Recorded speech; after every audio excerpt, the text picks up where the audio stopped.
Hi, my name is Joe Cirola with Gospel First, and thanks for following me on this exciting journey to find Christ restored church in our day. But before I give you question number 21, did you get the answer to question number 20? Why do people believe in one heaven and one hell when the Bible teaches that there are various degrees of glory after the resurrection? Now, there are also celestial bodies and terrestrial bodies, but the glory of the celestial is one, and the glory of the terrestrial is another. There is one glory of the sun, and another glory of the moon, and another glory of the stars. For one star differeth from another star in glory. So also is the resurrection of the dead. It is sown in corruption, it is raised in incorruption. The belief in one heaven and one hell is rooted in centuries of Christian tradition and theology. But the Bible indeed presents a more nuanced view of the afterlife, especially in passages that discuss different degrees of glory.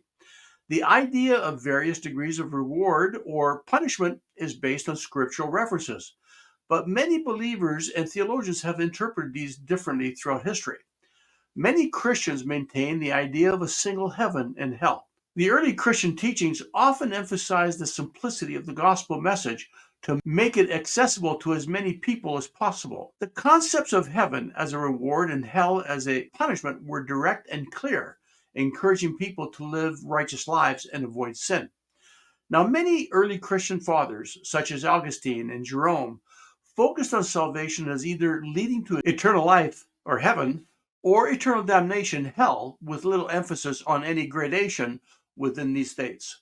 However, 1 Corinthians chapter 15, verses 40 to 42, Paul speaks of different kinds of bodies that will exist after the resurrection. This suggests varying degrees of glory or reward in the afterlife, comparing them to celestial bodies of different brightness. John 14:2, Jesus says, "In my Father's house are many mansions." Now, this passage has often been interpreted to mean that there are varying degrees of reward or glory, suggesting not all experiences of heaven will be identical. In the restored Church of Jesus Christ of Latter-day Saints, the concept of degrees of glory is central to understanding the afterlife, and this view contrasts significantly with a more common Christian belief in a single heaven and hell. The church doctrine teaches that after the resurrection, all individuals will be assigned to one of three main kingdoms of glory, reflecting their choices and faithfulness in this life. The three degrees of glory, as revealed to the prophet Joseph Smith in Doctrine and Covenants, section number 76, these kingdoms, often referred to as heavens, are Celestial Kingdom, that's the highest kingdom reserved for those who have accepted Jesus Christ, received the necessary ordinances, such as baptism, and lived faithfully. Those in the Celestial Kingdom will dwell in the presence of God the Father and Jesus Christ and continue to progress eternally. It is compared to the glory of the sun. Now, the Terrestrial Kingdom, this is for honorable people who lived good lives but did not fully accept the gospel of Jesus Christ. They will experience great glory but will not dwell in the presence of God the Father. It is compared to the glory of the moon. The Telestial Kingdom, on the other hand, this is for individuals who were wicked and did not repent or accept the gospel. Though this kingdom is of lesser glory, it is still better than mortal existence. People in this kingdom will be ministered to by those in higher kingdoms. It is compared to the glory of the stars. And then, of course, you got utter darkness, which we call hell. The doctrine also includes that the concept of utter darkness, which can be compared to traditional views of hell.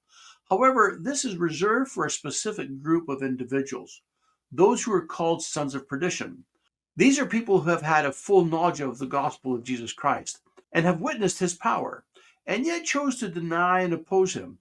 Utter darkness is not the temporary state like the traditional Christian view of hell, but a place of permanent separation from God. The restored Church of Jesus Christ offers a more detailed and merciful view of the afterlife compared to the mainstream Christian concept of one heaven and one hell. The varying kingdoms reflect the fairness and justice of God, who rewards all according to their choices, actions, and spiritual progress. The scriptural basis for this doctrine is found in both the Bible and modern revelations, emphasizing personalized judgment and the potential for continued growth and glory in the life to come. I was once asked, "Do you want to go to heaven?" I said, of course I do. Then the question was followed by this statement: if you don't learn to be heavenly, you won't feel comfortable in it. So, which one of the three kingdoms do you want to be in the afterlife? Here's question 20. What does the scripture mean when Peter talks about the need for a future restoration? You can find the answer in Acts chapter 3, verses 19 to 21. And of course, I'd love to hear your thoughts. Now, I hope you've enjoyed this episode of Gospel First Lesson and have found it inspiring. For more insights on God's plan of happiness for you, you can visit our website at gospelfirst.net. Now, I'd love to hear from you, so please leave your questions or comments in the comments section of this video. Also, you can help me spread the good news of the gospel of Jesus Christ by hitting the like, subscribe, and share button. Together, we can make a difference. So until next time, God bless.